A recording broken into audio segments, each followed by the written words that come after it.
Hi hello welcome back to Amita's kitchen and lifestyle. ಎಲ್ಲಾ ವೀಕ್ಷಕರಿಗೂ ಓಣಂ ಹಬ್ಬದ ಹಾರ್ದಿಕ ಶುಭಾಶಯಗಳು. ಸ್ನೇಹಿತರೆ, ನಮ್ಮಲ್ಲಿ ದೀಪಾವಳಿ ಹಬ್ಬವನ್ನು ಯಾವ ರೀತಿ ವಿಜೃಂಭಣೆಯಿಂದ ಆಚರಿಸ್ತೇವೋ ಅದೇ ರೀತಿ ಕೇರಳದಲ್ಲಿ ಓಣಂ ಹಬ್ಬವನ್ನು ಕೂಡ ವಿಜೃಂಭಣೆಯಿಂದ ಆಚರಿಸ್ತಾರೆ. ಪೂಕಳ ಮಲೆ ಇಟ್ಟು ತುಂಬಾ ವಿಶೇಷವಾಗಿ ಹಬ್ಬವನ್ನು ಆಚರಿಸ್ತೇವೆ. ಹಾಗೆ ಈ ಹಬ್ಬಕ್ಕೆ ನಾವೊಂದು ಸ್ವೀಟ್ಸ್ ಮಾಡುವ. ಯಾವ ಸ್ವೀಟ್ ಮಾಡುವಮ್ಮ? ಜಿಲೇಬಿ ಮಾಡುವನ. ವಾವ್, ಸೂಪರ್ ಅಮ್ಮ. ಹಾಗಾದ್ರೆ ಬನ್ನಿ ಫ್ರೆಂಡ್ಸ್, ಕ್ರಿಸ್ಪಿ ಆದ ಜ್ಯೂಸಿ ಆದ ಜಿಲೇಬಿಯನ್ನು ಯಾವ ರೀತಿ ಮಾಡುದಂತ ನೋಡ್ಕೊಂಡು ಬರೋಣ. ಬನ್ನಿ ಅಮಿತಾಸ್ ಕಿಚನ್ಗೆ ಹೋಗೋಣ.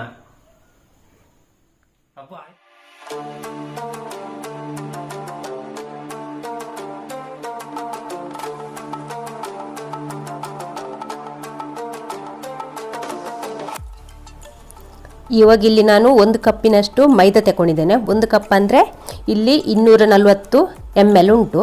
ಇವಾಗ ಇದನ್ನೊಂದು ಸ್ಟ್ರೈನರಿಗೆ ಹಾಕಿಕೊಳ್ಳುವ. ಹಾಗೆ 1 ಟೇಬಲ್ ಸ್ಪೂನ್ನಷ್ಟು ಕಾರ್ನ್ಫ್ಲವರ್ ತಗೊಂಡಿದ್ದೇನೆ. ಹಾಗೆ 1 ಟೀ ಸ್ಪೂನ್ನಷ್ಟು ಬೇಕಿಂಗ್ ಸೋಡಾ ಇಲ್ಲ ಇದ್ದರೆ 1 ಟೀ ಸ್ಪೂನ್ನಷ್ಟು ಈನೋ ಕೂಡ ಹಾಕಿಕೊಂಡ್ರೆ ಆಗ್ತದೆ. ಇಲ್ಲಿ ನಾವು ಇದನ್ನೆಲ್ಲ ಒಮ್ಮೆ ಹೀಗೆ ಜರಡಿ ಹಿಡ್ಕೊಳ್ಳುವ.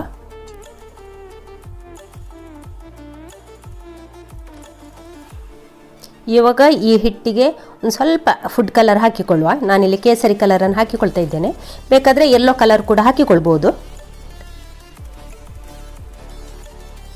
ಇನ್ನು ಇದಕ್ಕೆ 4 ಟೇಬಲ್ ಸ್ಪೂನ್ನಷ್ಟು ಮೊಸರನ್ನು ಹಾಕಿಕೊಳ್ಳುವ. ಹುಳಿ ಮೊಸರಾಗಿರಬೇಕು. ಫ್ರಿಜ್ಜಲ್ಲಿಟ್ಟ ಮೊಸರಲ್ಲ ಆಗೋದಿಲ್ಲ. ಒಂದು ವೇಳೆ ಫ್ರಿಜ್ಜಲ್ಲಿ ಇಟ್ಟಿದ್ರೆ ನೀವು ಅದನ್ನು ಒಂದು 5-6 ಗಂಟೆಯಷ್ಟು ಹೊತ್ತು ಹೊರಗಿಡಬೇಕು. ಫ್ರಿಜ್ಜಿನಿಂದ ಹೊರಗಿಟ್ಟ ಹುಳಿ ಮೊಸರನ್ನೇ ಹಾಕಿಕೊಳ್ಬೇಕು. ಅಂದರೆ ಮಾತ್ರ ನಮಗೆ ಇಲ್ಲಿ ಜಿಲೇಬಿಯ ಒಂದು ಕ್ರಿಸ್ಪಿನೆಸ್ ಒಳ್ಳೆ ಸಿಗ್ತದೆ. ಇನ್ನು ಇದನ್ನು ನಾವು ಎಲ್ಲವನ್ನು ಕೂಡ ಹೀಗೆ ಬೀಟ್ ಮಾಡಿಕೊಳ್ಳುವ. ಆನಂತರ ಇದಕ್ಕೆ ಸ್ವಲ್ಪನೇ ನೀರು ಹಾಕಿಕೊಂಡು ಚೆನ್ನಾಗಿ ಬೀಟ್ ಮಾಡಿಕೊಂಡ್ರೆ ಆಯಿತು. ಒಮ್ಮೆಲೆ ನೀರು ಹಾಕಿ ನಾವಿಲ್ಲಿ ಹಿಟ್ಟನ್ನು ತೆಳ್ಳಗೆ ಮಾಡಿಕೊಳ್ಳೋದು ಬೇಡ. ನಮಗೆ ಇಲ್ಲಿ ಇಡ್ಲಿ ಹಿಟ್ಟಿನ ಹದಕ್ಕೆ ಬೇಕು. ಅಂದರೆ ತುಂಬ ತೆಳ್ಳಗೆ ಬೇಡ, ತುಂಬ ಗಟ್ಟಿ ಕೂಡ ಬೇಡ. ಹಾಗೆ ಸ್ವಲ್ಪ ಸ್ವಲ್ಪ ನೀರು ಹಾಕಿಕೊಂಡು ಇಡ್ಲಿ ಹಿಟ್ಟಿನ ಹದಕ್ಕೆ ಮಾಡಿಕೊಂಡ್ರೆ ಆಯಿತು. ಇನ್ನೊಂದು ಸ್ವಲ್ಪ ನೀರು ಹಾಕಿಕೊಂಡು ಹೀಗೆ ಬೀಟ್ ಮಾಡಿಕೊಳ್ಳುವ.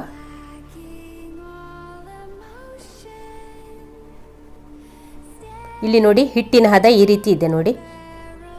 ಇಲ್ಲಿ ಹಿಟ್ಟು ತುಂಬ ತೆಳ್ಳಗೆಯೂ ಇಲ್ಲ, ತುಂಬ ಗಟ್ಟಿಯೂ ಇಲ್ಲ. ಒಂದು ವೇಳೆ ನಿಮಗೆ ಹಿಟ್ಟು ತುಂಬ ತೆಳ್ಳಗಾದರೆ ಒಂದು ಸ್ವಲ್ಪ ಮೈದಾ ಹಿಟ್ಟನ್ನು ಸೇರಿಸ್ಕೊಳ್ಬೋದು. ನೋಡಿ, ಈ ರೀತಿ ಕಲಸಿಕೊಂಡ್ರೆ ಆಯಿತು. ಇನ್ನು ಇದನ್ನೊಂದು 1/4 ಗಂಟೆ ನಾವು ಹೀಗೆ ಮುಚ್ಚಳ ಮುಚ್ಚಿ ಇಡುವ. ಇವಾಗ ನಾವು ಇಲ್ಲಿ ಸಕ್ಕರೆ ಪಾಕ ಮಾಡಿಕೊಳ್ಳುವ. ಸಕ್ಕರೆ ಪಾಕಕ್ಕೆ ಮೈದಾ ಹಿಟ್ಟು ತಗೊಂಡ್ವಲ್ಲ, ಅದೇ ಕಪ್ಪಲ್ಲಿ 2 ಕಪ್ಪಿನಷ್ಟು ಸಕ್ಕರೆಯನ್ನು ತಗೊಳ್ತಾ ಇದ್ದೇನೆ. 2 ಕಪ್ಪು ಸಕ್ಕರೆಗೆ 1 ಕಪ್ಪು ನೀರು ಹಾಕಿ ಇಲ್ಲಿ ನಾವು ಪಾಕ ಮಾಡಿಕೊಳ್ಬೇಕು. ಪಾಕ ಅಂದರೆ ಇಲ್ಲಿ ಸ್ವಲ್ಪ ನಮಗೆ ಅಂಟು ಪಾಕ ಬೇಕು. ಜಾಸ್ತಿ ಗಟ್ಟಿ ಬೇಡ, ಒಂದೇಳೆ ನೂಲು ಬರುವಷ್ಟು ಬೇಡ. ಒಂಥರ ಸ್ಟಿಕ್ಕಿ ಆಗುವಷ್ಟು ಪಾಕವನ್ನು ಮಾಡಿಕೊಂಡ್ರೆ ಆಯಿತು. ಇಲ್ಲಿ ನಮಗೆ ಪಾಕ ಮೇಯ್ನ್ ಆಗಿ ಬೇಕು. ಅಂದರೆ ಇಲ್ಲದಿದ್ದರೆ ನಾವು ಜಿಲೇಬಿಯನ್ನು ಪಾಕದಲ್ಲಿ ಅದ್ವಾಗ ಉಂಟಲ್ಲ, ಪಾಕವನ್ನೆಲ್ಲ ಹೀರಿಕೊಂಡು, ತೆಳ್ಳಗೆ ಪಾಕ ಆದರೆ ಪಾಕವನ್ನೆಲ್ಲ ಹೀರಿಕೊಂಡು ಜಿಲೇಬಿ ಒಂಥರ ಹತ್ತಿಯಾಗಿ ಆಗ್ತದೆ. ಬೇಗ ಕ್ರಿಸ್ಪಿನೆಸ್ ಹೋಗ್ತದೆ. ನಮಗಿಲ್ಲಿ ಅಂಟಾದ ಪಾಕ ಇದ್ರೆ ಉಂಟಲ್ಲ, ಕರೆಕ್ಟಾದ ಪಾಕ ಇದ್ದರೆ ಜಿಲೇಬಿ ಒಂದು 2-3 ದಿವಸ ಸಹ ಅದರ ಕ್ರಿಸ್ಪಿನೆಸ್ ಇರ್ತದೆ. ಇಲ್ಲೊಂದು 3 ಏಲಕ್ಕಿಯನ್ನು ಕೂಡ ನಾನಿಲ್ಲಿ ಜಜ್ಜಿಕೊಳ್ತಾ ಇದ್ದೇನೆ. ಏಲಕ್ಕಿ ಹಾಕಿಕೊಳ್ಬೋದು, ಕೇಸರಿಯನ್ನು ಕೂಡ ನೀವು ಹಾಕಿಕೊಳ್ಬೋದು. ಫ್ಲೇವರ್ ಚೆನ್ನಾಗಿರ್ತದೆ. ಹಾಗಾಗಿ ಏಲಕ್ಕಿಯನ್ನು ಹಾಕಿಕೊಳ್ಳೋ ಒಂದು ಸ್ವಲ್ಪ. ಇಲ್ಲಿ ನೋಡಿ, ಸಕ್ಕರೆ ಎಲ್ಲ ಕರಗಿ ಈ ರೀತಿಯಾಗಿದೆ ನೋಡಿ. ಪಾಕ ಬರಲಿಲ್ಲ ಇಲ್ಲಿ, ಇನ್ನೂ ಒಂದು ಸ್ವಲ್ಪ ಹೊತ್ತು ಪಾಕ ಆಗಬೇಕು. ಇವಾಗ ಅದಕ್ಕೆ ನಾನು ಒಂದು ಸ್ವಲ್ಪ ಫುಡ್ ಕಲರ್ ಹಾಕ್ತಾ ಇದ್ದೇನೆ. ಫುಡ್ ಕಲರ್ ಹಾಕಿದರೆ ನಮಗೆ ಬೇಕರಿ ಸ್ಟೈಲಲ್ಲೇ ಜಿಲೇಬಿ ಸಿಗ್ತದೆ. ಹಾಗಾಗಿ ಫುಡ್ ಕಲರನ್ನು ಸ್ಕಿಪ್ ಮಾಡ್ಬೋದು, ಬೇಡದವರು ಹಾಕಿಕೊಳ್ಳದಿದ್ದರೆ ಆಗ್ತದೆ. ಹಾಗೆ ನಾನಿಲ್ಲಿ ಒಂದು ಸ್ವಲ್ಪ ಕೇಸರಿ ಕಲರನ್ನು ಹಾಕ್ಕೊಂಡಿದ್ದೇನೆ. ಯೆಲ್ಲೋ ಕಲರ್ ಬೇಕಾದ್ರೆ ಯೆಲ್ಲೋ ಕಲರನ್ನು ಕೂಡ ಹಾಕಿಕೊಳ್ಬೋದು. ಹಾಗೆ ಇಲ್ಲಿ ನಾವು ಜಜ್ಜಿಟ್ಟ ಏಲಕ್ಕಿ ಪೌಡ್ರನ್ನು ಕೂಡ ಹಾಕ್ತಾ ಇದ್ದೇನೆ. ಒಮ್ಮೆ ಚೆನ್ನಾಗಿ ಇದನ್ನು ಕೈ ಆಡಿಸಿಕೊಳ್ಳುವ. ನೋಡಿ, ಈಗ ಪಾಕ ಒಂದು ಆಗಿದೆ ನೋಡಿ. ಈ ರೀತಿ ಆಗಿದೆ ನೋಡಿ. ಸ್ಟಿಕ್ಕಿ ಆಗಿದೆ ನೋಡಿ. ಅಂಟು ಬಂದಿದೆ. ಒಂದು ಸ್ವಲ್ಪ ನೂಲಿನಾಗಿ ಬಂದಿದೆ ನೋಡಿ. ಚೆನ್ನಾಗಿ ಸಲೀಸಾಗಿ ನೂಲಿನ ಆ ಪಾಕ ಬರೋದು ಬೇಡ, ಅಷ್ಟು ಆಗೋದು ಬೇಡ. ಒಂದು ಸ್ವಲ್ಪ ಕಡಿಮೆ ಆದರೆ ಸಾಕು ನೋಡಿ. ಈ ಹೊತ್ತಿಗೆ ನಾವಿಲ್ಲಿ ನೋಡಿ 2 ಬೆರಳಲ್ಲಿ ಮುಟ್ಟುವಾಗ ಈ ರೀತಿ ಆಗಬೇಕು ನೋಡಿ. ಒಂದು ಸ್ವಲ್ಪ ಸಣ್ಣಕ್ಕೊಂದು ನೂಲಿನಾಗಿ ಬರಬೇಕು, ಅಷ್ಟಾದರೆ ಸಾಕು. ಈ ಹದಕ್ಕೆ ನಾವಿಲ್ಲಿ ನಿಂಬೆಹುಳಿ ರಸವನ್ನು ಹಾಕಿಕೊಳ್ಬೇಕು. ಒಂದು ಅರ್ಧ ನಿಂಬೆಹುಳಿಯನ್ನು ನಾನಿಲ್ಲಿ ಹಿಂಡ್ತಾ ಇದ್ದೇನೆ. ಇಲ್ಲದಿದ್ದರೆ 2 ಟೀ ಸ್ಪೂನ್ನಷ್ಟು ನಿಂಬೆ ರಸವನ್ನು ಹಾಕಿಕೊಳ್ಬೋದು. ನಿಂಬೆ ರಸ ಹಾಕುವ ಉದ್ದೇಶ ಅಂದರೆ ನಮಗೆ ಇಲ್ಲಿ ಪಾಕ ತಣ್ಣಗಾದ ನಂತರ ಒಂದು ಏಲಕ್ಕ ಇರ್ತದೆ, ಅಂದರೆ ಗಟ್ಟಿಯಾಗುವುದಿಲ್ಲ. ಇಲ್ಲದ್ರೆ ಸೈಡಲ್ಲೆಲ್ಲ ಉಂಟಲ್ಲ ಒಂದು ಸ್ವಲ್ಪ ಕ್ರಿಸ್ಟಲ್ ಆಗ್ತದೆ, ಹಾಗಾಗಿ ಆಗುದಿಲ್ಲ. ಈ ನಿಂಬೆಹುಳಿ ರಸ ಹಾಕಿದ ನಂತರ ಸ್ವಲ್ಪ ತಣ್ಣಗಾದ ನಂತರ ಕೂಡ ಹೀಗೆ ಇರ್ತದೆ. ನೋಡು, ಇಷ್ಟ ಆದರೆ ಸಾಕು. ನಿಂಬೆಹುಳಿ ರಸ ಹಾಕಿದಾಗೆ ನಾವು ಇಲ್ಲಿ ಸ್ಟವ್ ಆಫ್ ಮಾಡಿಕೊಂಡು ಇದನ್ನು ಮುಚ್ಚಳದಿಂದ ಕಲಸಿಟ್ಟು ಸುಮಾರು ಒಂದು 1/4 ಗಂಟೆ ಆಗಿದೆ. ನೋಡಿ, ಹಿಟ್ಟು ಕರೆಕ್ಟ್ ಉಂಟು, ಗಟ್ಟಿಯಾಗಲಿಲ್ಲ. ನೋಡಿ, ಈ ರೀತಿ ಉಂಟು. ನಾವು ಇದನ್ನೊಂದು ಎಣ್ಣೆ ಕವರ್ ಅಥವಾ ಪ್ಲಾಸ್ಟಿಕ್ ಕವರಿಗೆ ಹಾಕಿಕೊಳ್ಳುವ. ಈ ಥರದೊಂದು ಕವರ್ ತಗೊಂಡಿದ್ದೇನೆ ನೋಡಿ. ಈ ಥರದೊಂದು ಕವರ್, ಪ್ಲಾಸ್ಟಿಕ್ ದಪ್ಪ ಕವರ್ ತಗೊಳ್ಬೇಕು. ಎಣ್ಣೆ ಕವರ್ ಸಾಕ್ತದೆ. ಇಲ್ಲ ಇದ್ರೆ ನಿಮ್ಮ ಹತ್ರ ಸಾಸ್ ಬಾಟ್ಲ್ ಇದ್ರೆ ಅದು ಕೂಡ ಆಗ್ತದೆ. ಈಗ ಕವರನ್ನು ನಾವು ಇದ್ರೊಳಗೆ ಹಾಕಿಕೊಳ್ಳುವ.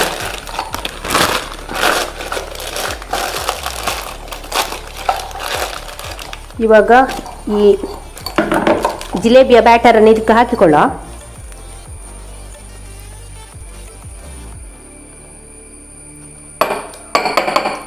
ಬ್ಯಾಟರನ್ನೆಲ್ಲ ಹಾಕಿಕೊಂಡಾಯಿತು. ಇವಾಗ ನಾವು ಇದರ ತುದಿಗೊಂದು ರಬ್ಬರ್ ಬ್ಯಾಂಡನ್ನು ಹಾಕಿಕೊಳ್ಳುವ.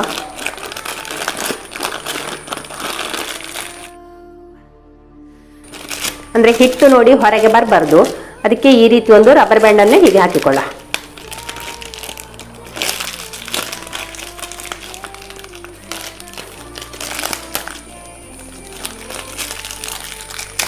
ನೋಡಿ, ರಬ್ಬರ್ ಬ್ಯಾಂಡನ್ನು ಈ ರೀತಿ ಹಾಕಿಕೊಂಡಾಯಿತು.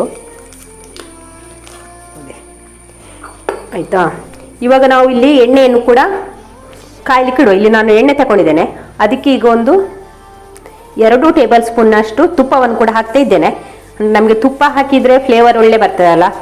ಯಾವುದೇ ಸ್ವೀಟಿಗಾಗಲಿ ನಾವು ತುಪ್ಪದಲ್ಲಿ ಮಾಡಿದರೆ ಫ್ಲೇವರ್ ಒಳ್ಳೆದು ಬರ್ತದೆ. ಹಾಗೆ ನೀವು ಇಲ್ಲಿ ಬೇಕಾದರೆ ತುಪ್ಪದಲ್ಲೇ ಜಿಲೇಬಿಯನ್ನು ಕರಿಬೋದು. ನಾನಿಲ್ಲಿ ಎಣ್ಣೆಗೆ ತುಪ್ಪ ಮಿಕ್ಸ್ ಮಾಡ್ತಾ ಇದ್ದೇನೆ. ಫ್ಲೇವರ್ ಕೂಡ ಒಳ್ಳೇದಿರ್ತದೆ, ತುಪ್ಪದಲ್ಲಿ ಕರೆದ ಫ್ಲೇವರ್ ನಮಗೆ ಸಿಗ್ತದೆ. ಹಾಗೆ ಎಣ್ಣೆ ಕೂಡ ಇಲ್ಲಿ ಚೆನ್ನಾಗಿ ಕಾಯಲಿ. ಆನಂತರ ನಾವಿಲ್ಲಿ ಜಿಲೇಬಿಯನ್ನು ಹಾಕಿಕೊಳ್ಳುವ. ಇಲ್ಲಿ ನೋಡಿ, ಬ್ಯಾಟರನ್ನು ಕವರಿಗೆ ತುಂಬಿಸಿದ್ದೇವಲ್ಲ, ಈ ಒಂದು ಸೈಡಿಂದ ಹೀಗೆ ಕಟ್ ಮಾಡಿಕೊಂಡ್ರೆ ಆಯಿತು. ತುಂಬ ದೊಡ್ಡ ತೂತು ಬೇಡ, ಸ್ವಲ್ಪ ಸಣ್ಣ ತೂತು ಮಾಡಿಕೊಂಡ್ರೆ ಆಯಿತು.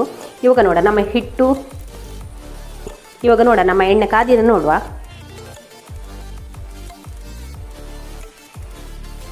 ಎಣ್ಣೆ ಕಾದಿದೆ ನೋಡಿ. ಹಿಟ್ಟು ಹಾಕಿದ ತಕ್ಷಣ ಇಲ್ಲಿ ಮೇಲೆ ಬಂತು, ಆದ ಕಾರಣ ನಮಗೆ ಇಲ್ಲಿ ಎಣ್ಣೆ ಕಾದಿದೆ ಅಂತ ನಮಗೊಂದು ಅಂದಾಜು ಆಗ್ತದೆ.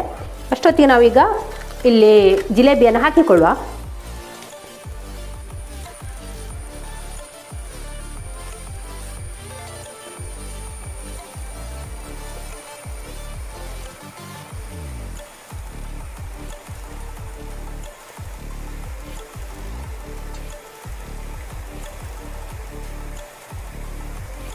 ಇಲ್ಲಿ ನಮಗೆ ಯಾವುದೇ ಶೇಪು ಏನು ಬೇಕು ಅಂತಿಲ್ಲ, ಅಂತೂ ಟೇಸ್ಟ್ ಇದ್ದರೆ ಆಯಿತು ನಮಗೆ ಒಟ್ಟು.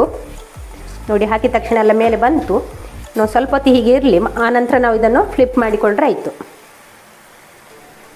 ಯಾವ ಸೈಜಿಗೆ ಕೂಡ ಮಾಡಿಕೊಳ್ಬೋದು, ದೊಡ್ಡ ಸೈಜಿಗೆ ಬೇಕಾದ್ರೆ ದೊಡ್ಡ ಸೈಜಿಗೆ ಕೂಡ ಮಾಡಿಕೊಳ್ಬೋದು. ಇಲ್ಲಿ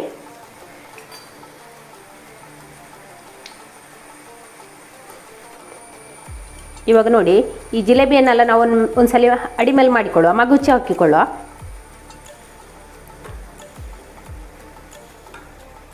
ಬೆಂಕಿಯನ್ನು ಮೀಡಿಯಂ ಫ್ಲೇಮಲ್ಲಿ ಇಟ್ಟುಕೊಂಡ್ರೆ ಆಯಿತು. ಜಾಸ್ತಿ ಬೆಂಕಿ ಇಟ್ಕೊಂಡು ಇಲ್ಲಿ ಫ್ರೈ ಮಾಡೋದು ಬೇಡ. ಇವಾಗ ನೋಡಿ, ಇಲ್ಲಿ ಫ್ರೈ ಆಗಿದೆ. ಜಾಸ್ತಿ ಫ್ರೈ ಆಗೋದು ಬೇಡ, ಅಂದರೆ ಜಾಸ್ತಿ ಅಂದರೆ ನಮಗೆ ಇಲ್ಲಿ ಕ್ರಿಸ್ಪಿನೆಸ್ ಸಿಗಬೇಕು. ಅಷ್ಟೊತ್ತಿಗೆ ಇದನ್ನೆಲ್ಲ ತೆಗೆದು ನಾವಿಲ್ಲಿ ಈ ಪಾಕಕ್ಕೆ ಹಾಕಿಕೊಂಡ್ರೆ ಆಯಿತು. ಎಲ್ಲವನ್ನು ತೆಗೆದು ಸೀದಾ ನಾವು ಈ ಪಾಕಕ್ಕೆ ಹಾಕಿಕೊಂಡ್ರೆ ಆಯಿತು. ಪಾಕ ಇಲ್ಲಿ ನಮಗೆ ಸ್ವಲ್ಪ ಬಿಸಿ ಬೇಕು, ಉಗುರು ಬಿಸಿಗಿಂತಲೂ ಒಂದು ಸ್ವಲ್ಪ ಜಾಸ್ತಿ ಬಿಸಿ ಬೇಕು.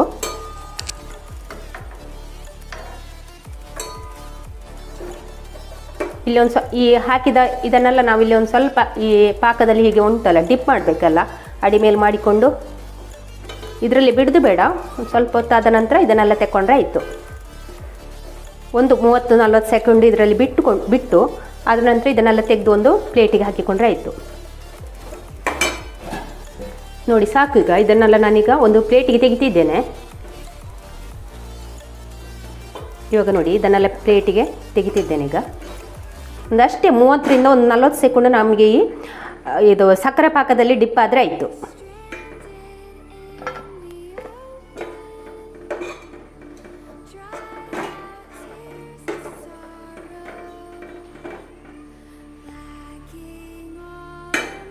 ನೋಡಿ ನಾನು ಇನ್ನೊಂದ್ಸಲ ನಿಮಗೆ ಹಾಕೋದನ್ನು ತೋರಿಸ್ಕೊಡ್ತಾ ಇದ್ದೇನೆ. ಕೆಳಗಿನ ಸೈಡ್ ತಂದು ಅದರ ಕೊನೆಗೆ ಒಂದು ಹೀಗೆ ಲೈನ್ ಹಾಕಿಕೊಂಡ್ರೆ ಆಯ್ತು. ಅಂದರೆ ನಮಗೆ ಅಲ್ಲಿ ಜಿಲೇಬಿ ಉಂಟಲ್ಲ ಬಿಟ್ಟುಕೊಳ್ಬಾರ್ದು, ಹಾಗೆ ಒಂದು ಅಡ್ಡಕ್ಕೆ ಒಂದು ಲೈನ್ ಹಾಕಿಕೊಂಡ್ರೆ ಆಯಿತು.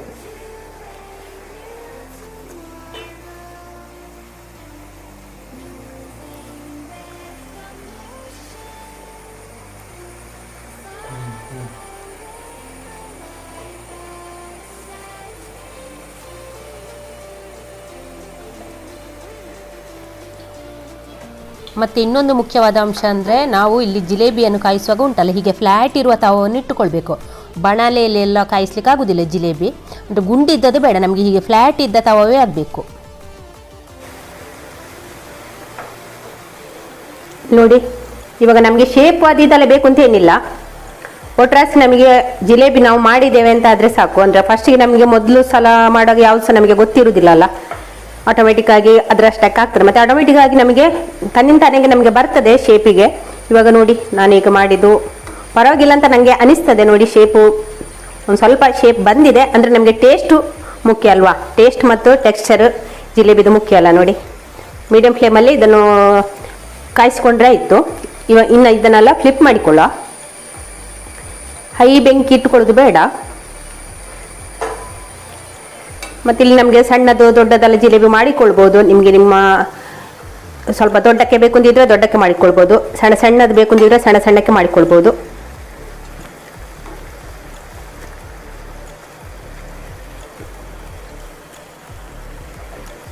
ಒಂದು ಸ್ವಲ್ಪ ಮೀಡಿಯಂ ಫ್ಲೇಮಲ್ಲಿ ಇಟ್ಟು ಒಂದು ಸ್ವಲ್ಪ ರೋಸ್ಟ್ ಆಗೋ ತನಕ ಕಾಯಿಸ್ಕೊಂಡ್ರೆ ಆಯಿತು. ಜಾಸ್ತಿ ರೋಸ್ಟ್ ಆಗೋದು ಬೇಡ, ಒಂದು ಸ್ವಲ್ಪ ನಮಗೆ ಅಂದಾಜು ಆಗ್ತದೆ. ಇದನ್ನು ಮಾಡುವಾಗ ನಮಗೆ ಅಂದಾಜು ಆಗ್ತದೆ ಯಾವ ಹೊತ್ತಿಗೆ ತೆಗಿಬೇಕು ಅಂತ, ಅಷ್ಟೊತ್ತಿಗೆ ತಗೊಂಡ್ರೆ ಆಯಿತು. ಇವಾಗ ನೋಡಿ ಇದು ತೆಗೆಯೋ ಹೊತ್ತಾಯಿತು. ಇಷ್ಟೊತ್ತಿಗೆ ತೆಗೆದು ಪಾಕದಲ್ಲಿ ಚೆನ್ನಾಗಿ ಅದ್ದಿಕೊಂಡ್ರೆ ಆಯಿತು. ನೋಡಿ ಎಲ್ಲವನ್ನು ಕೂಡ ಇದೇ ರೀತಿ ಮಾಡುವ. ಒಂದು 30ರಿಂದ 40 ಸೆಕೆಂಡ್ ಹೀಗೆ ನಾವು ಈ ಬೆಲ್ಲದ ಪಾಕದಲ್ಲಿ ಇಟ್ಟುಕೊಂಡ್ರೆ ಆಯಿತು. ತುಂಬ ಹೊತ್ತು ಇಡಬೇಕು ಅಂತೇನಿಲ್ಲ. ಅಂದರೆ ತುಂಬ ಹೊತ್ತು ಇಟ್ಟರೆ ನಮಗಿಲ್ಲಿ ಎಂತ ಜಿಲೇಬಿ ಒಂದು ಹತ್ತಿಯ ಹಾಗೆ ಆದಿತ್ತು. ಹಾಗೆ ಒಂದು ಸ್ವಲ್ಪ ಹೊತ್ತು ಇಟ್ಟುಕೊಂಡ್ರೆ ಆಯಿತು. ಮತ್ತು ನಮಗಿಲ್ಲಿ ಜಿಲೇಬಿ ಇದು ಪಾಕ ಉಂಟಲ್ಲ, ತುಂಬ ನೀರಿದ್ದರೆ ನಮಗೆ ಜಿಲೇಬಿ ಕೂಡ ಸಹ ಅಷ್ಟೇ ಕ್ರಿಸ್ಪಿನೆಸ್ ಎಲ್ಲ ಹೋಗ್ತದೆ, ಒಂಥರ ಹತ್ತಿಯಾಗಿ ಆಗ್ತದೆ, ಮೆತ್ತಗಾಗ್ತದೆ ಬೇಗ. ಪಾಕ ಹದ ಇದ್ರೆ ನಮಗೆ ಎಷ್ಟು ಒಂದು 2-3 ದಿವಸ ಆದರೆ ಸಹ ನಮಗೆ ಜಿಲೇಬಿ ಕ್ರಿಸ್ಪಿಯಾಗಿರ್ತದೆ ಹದವಾಗಿ ಪಾಕ ಇದ್ದರೆ.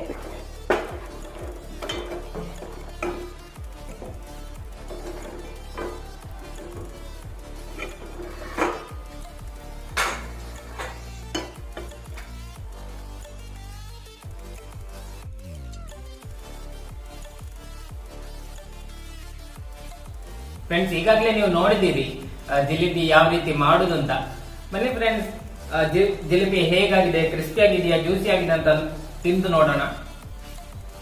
ನೋಡಿ ಬಾರಿ ಕ್ರಿಸ್ಪಿ ಆಗಿದೆ, ಹಾಗೆ ಜ್ಯೂಸಿನೂ ಕೂಡ ಇದೆ. ಚಂದಾಗಿದಮ್ಮ, ಬಾರಿ ಚಂದಾಗಿದೆ. ಟೇಸ್ಟ್ ನೋಡಿ,